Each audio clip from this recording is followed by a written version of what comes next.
जय हिंद साथियों, एक बार फिर से आप सभी का अपने YouTube चैनल UPRTOU प्रयागराज में स्वागत है।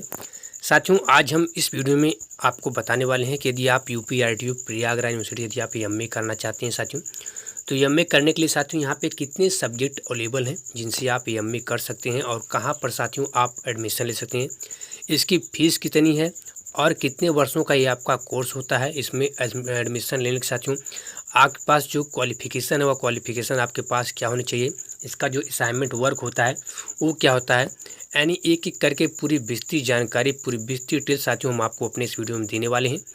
तो चलिए हम वीडियो को स्टार्ट करते हैं। साथियों, हम आपको बता दें कि यदि आप UPRTOU प्रयाग यूनिवर्सिटी में यदि साथियों आप एडमिशन लेना चाहते हैं तो दो तरीका है इसमें एडमिशन लेने का। पहला तो साथियों है कि आप ऑनलाइन एडमिशन ले सकते हैं। जब UPRTOU की ऑफिशियल वेबसाइट पे क्या होता है, एडमिशन आपका स्टार्ट होता है, तो जो आपका अभी नया स्टार्ट होने वाला है वो जुलाई 2023 में साथियों नया एडमिशन आपका स्टार्ट होगा। तो पहला तो आप UPRTOU की ऑफिशियल वेबसाइट से ऑनलाइन एडमिशन ले सकते हैं। दूसरा साथियों आप क्या कर सकते हैं, दूसरा आप डायरेक्ट एडमिशन ले सकते हैं। डायरेक्ट एडमिशन साथियों आप किस प्रकार से लेंगे, डायरेक्ट एडमिशन साथियों लेने के लिए आप जो है अपने नज़दीकी किसी भी HD सेंटर से संपर्क करेंगे। जो भी आपके नज़दीक में HD सेंटर है वहाँ से आप संपर्क करेंगे और संपर्क करने के बाद साथियों आप वहाँ से क्या कर सकते हैं, आप वहाँ से डायरेक्ट एडमिशन ले सकते हैं। ठीक है। इसके अलावा साथियों हम आपको बता दें कि जो आपका ये स्नातकोत्तर कार्यक्रम है, जो स्नातकोत्तर कला कार्यक्रम है, एमए है, इस कार्यक्रम का जो देखिए कोड होता है वह होता है 201 और कार्यक्रम की जो न्यूनतम अवधि है साथियों, या न्यूनतम जो है 2 वर्षों का कोर्स होता है। न्यूनतम आप 2 वर्ष तक इस कोर्स को कर सकते हैं और मैक्सिमम आप करना चाहते हैं तो इसको 4 वर्षों तक इस कोर्स को आप कर सकते हैं। इसके अलावा साथियों यह जो है हिंदी माध्यम में जो है अवेलेबल है UPRTOU प्रयागराज यूनिवर्सिटी में।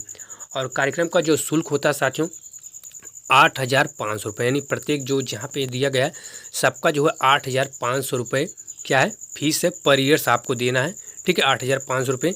और एक ऐसा जियोग्राफी ही एक ऐसा सब्जेक्ट है जिसका साथियों आपको 9,000 रुपये देना होता है फीस। कितना, जिसका आपको 9,000 रुपये, यानी जो आपका जियोग्राफी सब्जेक्ट होगा उसका 9,000 रुपये पर ईयर्स आपको देखना होगा। और आपका जो गृह विज्ञान है साथियों, गृह विज्ञान यदि आप होम साइंस यदि आप करना चाहते हैं एमए, तो उसका भी फीस आपका 9,000 रुपये पर ईयर्स आपको देना होगा। इसके अलावा और भी जो आपके सब्जेक्ट है नॉर्मली जो है इसकी फ़ीस है वह 8,500 रुपये पर ईयर्स आपको देना है, और भी अदर जो आपके सब्जेक्ट हैं। और इसके अलावा हम आपको बता दें इस जो आपके पास क्वालिफ़िकेशन होनी चाहिए साथियों एडमिशन के लिए, वह स्नातक की होनी चाहिए, यानी आप BA पास होने चाहिए। यदि आप एमए में एडमिशन लेना चाहते हैं तो आप साथियों BA पास यानी बैचलर डिग्री आपके पास होनी चाहिए। इसके अलावा साथियों जो आपका असाइनमेंट वर्क होता है, जो आपका क्या होता है, जो आपका असाइनमेंट वर्क होता है जिसे हम अधिन्यास कार्य बोलते हैं, वह साथियों आवश्यक होता है। क्या होता है, आवश्यक होता है, क्योंकि यदि आप असाइनमेंट नहीं लिखते हैं साथियों तो जो आपका रिजल्ट जब आपका आता है साथियों, तो रिजल्ट में आपका NC लिखा हुआ आ जाता है। NC का मतलब नॉट क्लियर, यानी जब आप असाइनमेंट नहीं जमा करेंगे तो आपको असाइनमेंट लिखने का जो है साथियों 30 नंबर दिया जाता है। यदि आप असाइनमेंट लिखकर नहीं जमा करते हैं तो जो ये 30 नंबर होता है, इस 30 नंबर की जगह पे आपका NC लिखा हुआ आ जाता है, यानी नॉट क्लियर, आपका असाइनमेंट नंबर नहीं चढ़ा होता है। और जब आपका असाइनमेंट साथियों नहीं चढ़ा होता है तो उसके लिए आपको काफ़ी टाइम लगता है। उसके लिए आपको फिर एप्लीकेशन लिखना होता है, एप्लीकेशन लिख कर अपने यूनिवर्सिटी को भेजना होता है। फिर 15-20 दिन का साथियों आपका टाइम लेता है। जब आपका असाइनमेंट जमा होता है तब जो जाके आपका असाइनमेंट नंबर अपडेट किया जाता है। तो काफ़ी टाइम लगता है, काफ़ी आपको दिक्कत होती है असाइनमेंट नंबर चढ़वाने के लिए। जब आपका असाइनमेंट नंबर नहीं चढ़ता है तो आप सिंपली क्या कीजिए, आप सिंपली जो है जब आप अपने नज़दीकी किसी भी HD सेंटर से एडमिशन लीजिए या फिर डायरेक्ट आप ऑनलाइन जो है एडमिशन लेते हैं UPRTOU प्रयाग यूनिवर्सिटी से, तो जब आपको बुक मिल जाती है लगभग हमें लगता है लगभग जो है 15 दिन से लेकर 30 दिन के अंदर जो पोस्ट ऑफिस द्वारा जो आपका बुक होता है साथियों, पोस्ट ऑफिस द्वारा आपका बुक आ जाता है। और जब आपके पास बुक अवेलेबल हो जाती है साथियों तो आप क्या कीजिए, आप UPRTOU की ऑफिशियल वेबसाइट पर जाइए और वहाँ से जाने के बाद साथियों जो आपका सब्जेक्ट है उस सब्जेक्ट का आप जो है असाइनमेंट जो पेपर होता है, क्या कीजिए, जो आपका असाइनमेंट पेपर होता है उसको आप डाउनलोड कर लीजिए। और डाउनलोड कर लेने के बाद साथियों आप जो अपना असाइनमेंट लिखकर तैयार करिए। और यदि आपने अपने नज़दीकी किसी भी HD सेंटर से एडमिशन लिया साथियों तो आप उनसे संपर्क बनाए रखिए, उनसे पूछिए कि आपको असाइनमेंट जो है कब तक लिख के जमा करना है। तो आप पहले से क्या कीजिए, आप पहले से अपना असाइनमेंट लिख कर रखे रहिए। जब वो कहते हैं कि हमारा असाइनमेंट जो है अब जमा हो रहा है तो आप ले जाके अपना असाइनमेंट जमा कर दीजिए। तो इतनी चीज़ें जो आप साथियों अपने ध्यान में रखिए कि जब आप एडमिशन लेते हैं UPRTOU प्रयाग में तो आप अपना असाइनमेंट जो है लिख कर तैयार रखें।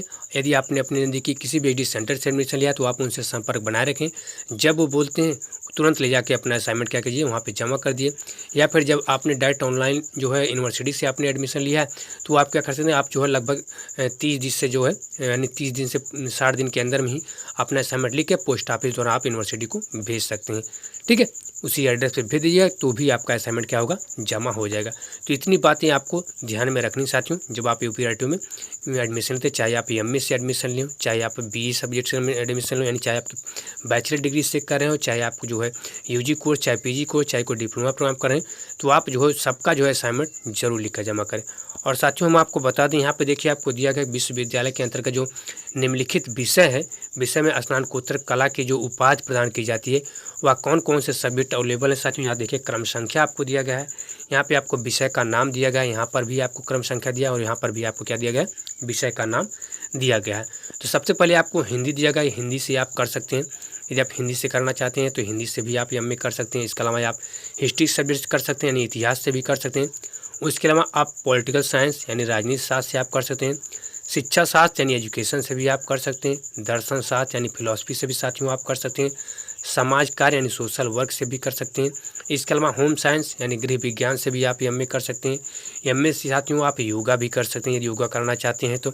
इसके अलावा आप इंग्लिश से भी एमए कर सकते हैं। समाज शास्त्र यानी सोशोलॉजी जो आपका सब्जेक्ट है, सोशोलॉजी से भी आप एमए कर सकते हैं। इसके अलावा साथियों आप जो है अर्थशास्त्र इकोनॉमिक्स से भी कर सकते हैं। सांख्य यानी स्टैटिस्टिक्स जो है उससे भी आप कर सकते हैं। संस्कृत से भी आप एमए कर सकते हैं साथियों। इसके अलावा उर्दू से भी कर सकते हैं और भूगोल से भी कर सकते हैं। यानी टोटल यहाँ पे साथियों 15 सब्जेक्ट अवेलेबल हैं जिनसे जो है आप क्या कर सकते हैं, एमए कर सकते हैं। यानी यूपीआरटीयू प्रयागराज यूनिवर्सिटी में 15 सब्जेक्ट अवेलेबल साथियों जिनसे आप क्या कर सकते हैं, जिनसे जो है आप यदि एमए करना चाहते हैं तो एमए कर सकते हैं। ठीक है, तो साथियों यदि आप यूपीआरटीयू से जो है एमए करना चाहते हैं तो टोटल यहाँ पे 15 सब्जेक्ट अवेलेबल हैं। केवल जियोग्राफी साथियों जो आपका जियोग्राफी सब्जेक्ट है और होम साइंस यानी गृह विज्ञान सब्जेक्ट है, इसी का जो फीस है वह साथियों आपको 9,000 रुपये जो है पर ईयर देना होता है। बाकी सबकी जो नॉर्मली फीस है वह 8,500 रुपये है पर ईयर से आपको क्या करना है, देना होगा। इसके अलावा कुछ यहाँ पे डिटेल भी और भी दिया गया है, इसको आप पढ़ सकते हैं। जैसे देखिए दिया गया कि स्नातकोत्तर कला कार्यक्रम में स्नातक उपाधि प्राप्त अभ्यर्थी स्नातकोत्तर कला कार्यक्रम में प्रवेश ले सकते हैं। ठीक है, और स्नातकोत्तर कार्यक्रम की जो संरचना को 4 सेमेस्टरों में विभाजित किया गया है, यानी आपका ये 4 सेमेस्टर वाइज आपका है। इसकी परीक्षा सेमेस्टर सिस्टम पर आधारित है, ठीक है, और आयोजित कराई जाती है तथा तदनुसार परीक्षा परिणाम घोषित किए जाते हैं। प्रत्येक पाठ्यक्रम में सत्रीय एवं सत्रांत परीक्षा होती है साथियों। स्नातकोत्तर जो कला कार्यक्रम है यानी जो आपका एमए है, एमए के शिक्षार्थी को अपने चयनित विषय के 3 अनिवार्य प्रश्न पत्रों का प्रथम, द्वितीय, तृतीय एवं चतुर्थ सेमेस्टरों में अध्ययन करना होता है। प्रत्येक प्रश्न पत्र 6 क्रेडिट का होता है साथियों। प्रथम, द्वितीय एवं तृतीय सेमेस्टरों में 3 अनिवार्य प्रश्न पत्र होते हैं। अंतिम यानी चतुर्थ सेमेस्टर में साथियों 1 प्रश्न पत्र अनिवार्य होता है तथा 2 वैकल्पिक प्रश्न पत्र चयन करने होते हैं, जिनके 2 अलग अलग वर्ग होते हैं, अर्थात वर्ग 1 तथा वर्ग 2 में से किसी एक का आपको चयन करना होता है। ये हमने आपको कई वीडियो में आपको बताया भी है साथियों।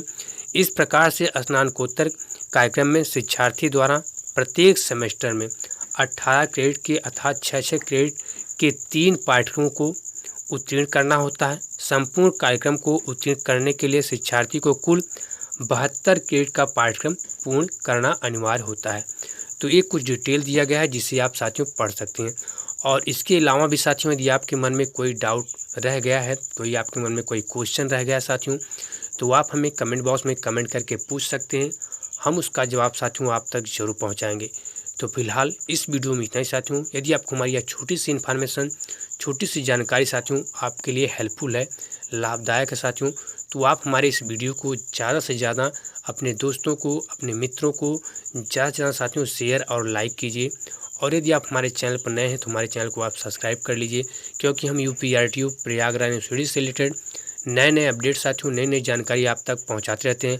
और जो आप हमें कमेंट करके पूछते हैं, जो हमें कमेंट करते हैं, उसके सिलेबस हों चाहे उनसे ओल्ड पेपर हों, जैसे वो अवेलेबल होते हैं हमारे पास, हम उसकी जानकारी साथियों आप तक तुरंत शेयर करते हैं। और फिलहाल अब इस वीडियो में इतना ही साथियों। नमस्कार, जय हिंद।